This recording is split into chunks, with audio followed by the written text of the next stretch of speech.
hip injury. The struggling South DeKalb Mall hit by burglars over the weekend, leaving one of its last tenants deciding whether or not to move on or move out. Atlanta News First reporter Joshua Skinner visited Impressed by Lavish today to hear from the owner about what's next.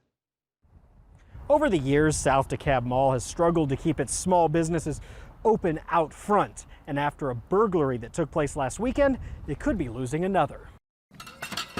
How frustrating it is really frustrating. Jackie Graves is trying to find a way forward. Everyone's struggling here at this mall, but we all still love the mall. Her store, Impressed by Lavish, was burglarized over the weekend. We did not learn until we got to work that there was a break-in, resulting in thousands of dollars of stolen items and a new glass door.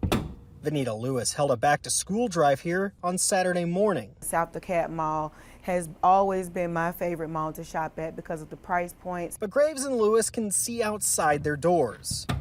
Their strip of mall is nearly vacant. They say homelessness and crime has increased over the years and driven away business. We don't have anything left really on this side of town for people to shop at. Graves is considering closing the store or maybe moving to a new location. I do not want to drive 45 minutes to another local mall that's nearby. In the near term, the store is holding a blowout sale, trying to get rid of inventory. Because while they can't control the outside, what happens next inside is up to them. We're gonna fix it. We're gonna figure things out. In Decatur, Joshua Skinner. Thank you for coming in, darling. Atlanta News First. Live at 5 and 10.